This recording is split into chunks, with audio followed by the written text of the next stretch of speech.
Assalamualaikum warahmatullahi wabarakatuh. Di sini kami akan menjelaskan tentang alat tangkap ikan ramah lingkungan, mulai dari pengertian, alasan pentingnya alat tangkap ramah lingkungan, ciri-ciri alat tangkap ramah lingkungan, contoh dan jenis, kekurangan dan kelebihan, update isu terbaru, dan juga regulasi. Perkenalkan, saya Najib Ahmad Mufli dari Prodi THP dengan NIU 556499. Saya Nuriklas Pami dari Prodi Aquacultur, NIU 566103. Kira Desvano dengan New 56584. Perkenalkan, nama saya Anindya Hazal Rizkyana Munafadin dari Prodi THP dengan NIU 556362. Jadi apa sih yang dimaksud dengan alat tangkap ikan? Ramah lingkungan, secara umum alat tangkap ikan adalah sarana atau peralatan yang digunakan untuk menangkap ikan di perairan, baik itu laut, danau, sungai, maupun tambak. Setiap jenis alat tangkap memiliki cara kerja yang berbeda-beda tergantung pada jenis ikan yang ingin ditangkap dan kondisi perairannya. Berdasarkan cara kerjanya, alat tangkap ikan dibedakan menjadi dua kelompok besar, yaitu alat tangkap aktif dan alat tangkap pasif. Yang pertama, alat tangkap aktif. Ini adalah alat tangkap yang dioperasikan langsung oleh nelayan, yang artinya nelayan harus menggerakkan, menarik, atau mengatur alat tersebut agar bisa menangkap ikan. Contohnya seperti jaring tarik atau seine net. Yang kedua ada pukat cincin atau purseine dan pukat pantai.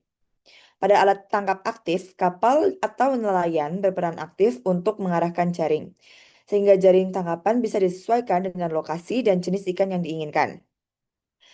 Selanjutnya ada alat tangkap pasif. Alat ini bekerja dengan cara menunggu ikan datang sendiri dan masuk ke dalam perangkap. Contohnya seperti bubu, perangkap ikan tradisional, atau jaring insang atau yang biasa disebut dengan gillnet. Biasanya alat ini dipasang di lokasi tertentu, misalnya di dekat terumbu karang atau di muara sungai, kemudian dibiarkan beberapa jam atau bahkan beberapa hari sebelum diangkat kembali. Next. Nah, dari sekian banyak jenis alat tangkap, tidak semua baik untuk lingkungan. Ada alat tangkap yang bisa merusak dasar laut, membunuh ikan kecil, bahkan menghancurkan habitat biota laut seperti terumbu karang atau lamun. Karena itu, muncul konsep alat tangkap ramah lingkungan. Menurut FAO atau Food Agriculture Organization, alat tangkap disebut ramah lingkungan jika memenuhi beberapa kriteria penting berikut. Yang pertama, tidak merusak habitat dasar laut. Eh, yang kedua, ada selektif terhadap jenis dan ukuran ikan tangkapan. Yang ketiga, tidak membahayakan biota laut dilindungi seperti penyu atau lumba-lumba. Yang keempat, tidak menyebabkan limbah atau polusi laut. Dan yang kelima, energi efisien dan hasil tangkapannya berkualitas tinggi. Next. Oh ya, ada beberapa contoh penerapan di Indonesia. Di Indonesia sudah banyak contoh penerapan alat tangkap ramah lingkungan, seperti nelayan di Bali dan Lombok menggunakan pancing tonda untuk menangkap ikan tuna. Dan alat ini itu hanya menargetkan ikan berukuran besar sehingga ikan kecil tetap hidup dan berkembang biak. Selain itu juga ikan hasil tangkapan lebih segar dan memiliki nilai jual yang lebih tinggi dibanding hasil tangkapan dengan jaring besar atau pukat. Dan sebaliknya, nelayan yang dulu menggunakan alat tangkap trawl atau pukat harimau justru malah merusak laut dan akibatnya terumbu karang hancur dan populasi ikan di wilayah tersebut menurun drastis hanya dalam beberapa tahun. Alasan pentingnya alat ramah lingkungan di Indonesia yang pertama, karena Laut Indonesia adalah salah satu ekosistem terkaya di dunia. Yang kedua, jika alat tangkap yang digunakan merusak, stok ikan akan habis. Yang ketiga, dengan alat ramah lingkungan, populasi ikan tetap berkelanjutan dan nelayan bisa terus melaut secara turun-temurun. Selanjutnya, ciri-ciri alat tangkap ramah lingkungan. Yang pertama, selektif terhadap jenis dan ukuran. Untuk alat tangkap ini hanya menangkap ikan yang berukuran layak tangkap atau dewasa, tidak menangkap ikan-ikan kecil atau biota yang dilindungi, agar ikan kecil dapat berkembang biak. Yang kedua, tidak merusak habitat perikanan, tidak mengganggu dasar perairan, terumbu karang, padang lamun ataupun ekosistem lainnya, dan juga tidak meninggalkan limbah atau bahan berbahaya seperti minyak, plastik, dan logam tajam.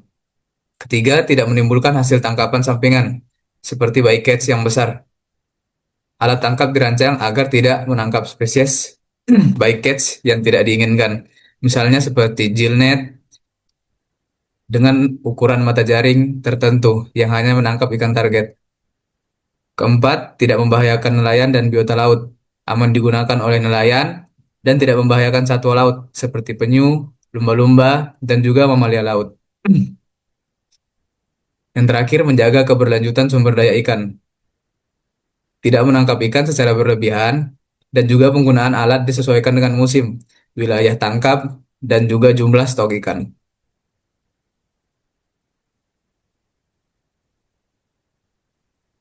Selanjutnya, jenis dan contoh. Baik, di sini saya akan menjelaskan tentang jenis dan contoh alat tangkap ikan ramah lingkungan dan juga kelebihan dan kekurangannya. Yang pertama, jenis dan contohnya ada pancing, hook and line, contohnya ada hand line atau pancing ulur. Yang kedua ada long line atau pancing rentang panjang. Kemudian pull and line, pancing dengan tongkat. Karena alat pancing ini bersifat selektif atau hanya menangkap target, kemudian tidak merusak dasar perairan dan ekosistem lainnya. Jenis yang kedua, bubu. Contohnya ada bubu ikan, yang selanjutnya bubu rajungan atau kepiting. Karena terbuat dari bambu, kawat, atau bahan alami, dan tidak merusak habitat, dan juga ikan kecil bisa lolos dari celah perangkap.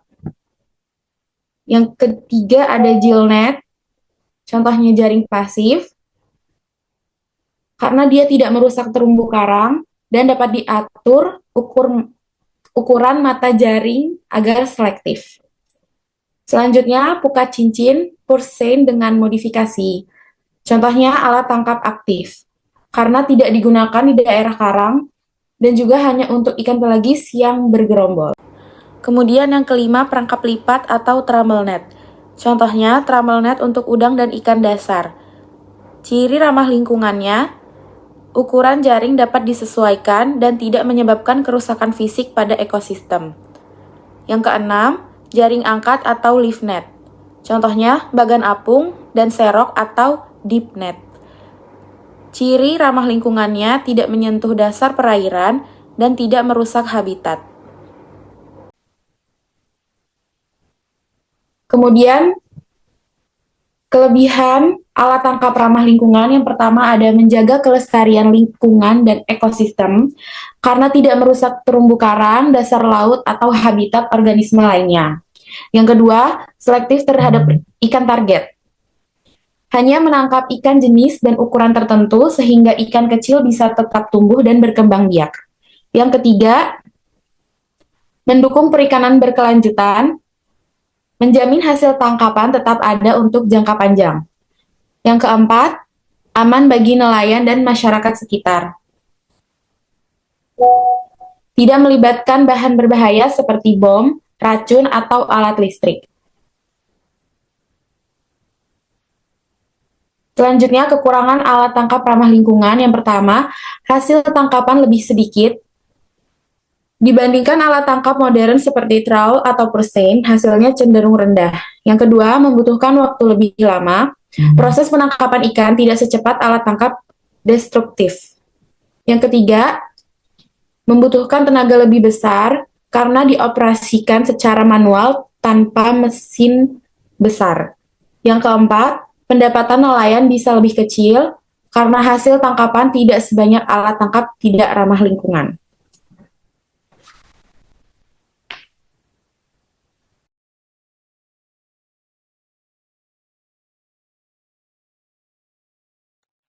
Selanjutnya ada isu terbaru tentang alat ramah lingkungan, Yang pertama, Kementerian Kelautan dan Perikanan atau KPP terus melakukan penertiban dan pemusnahan alat tangkap ilegal yang merusak sesuai dengan amanat regulasi terbaru, yaitu Permen KP nomor 36 tahun 2023.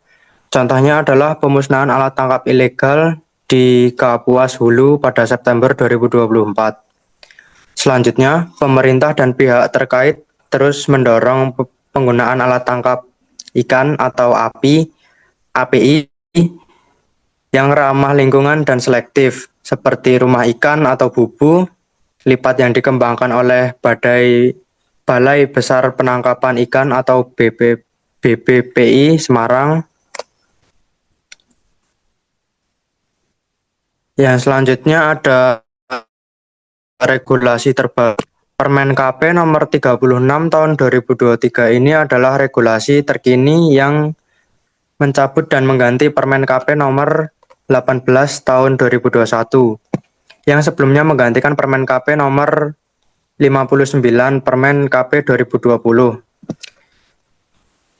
Rinci, yang pertama ada ketentuan umum mengenai jalur penangkapan ikan. Yang kedua, ada jenis-jenis alat penangkapan ikan atau API yang diizinkan oleh dan dilarang. Yang ketiga, penempatan API dan alat bantu penangkapan ikan atau ABPI seperti rumpon atau lampu di jalur penangkapan ikan dalam skema zona penangkapan ikan terukur atau PIT. Baik, sekian penjelasan kami dari alat tangkap ikan ramah lingkungan. Assalamualaikum warahmatullahi wabarakatuh.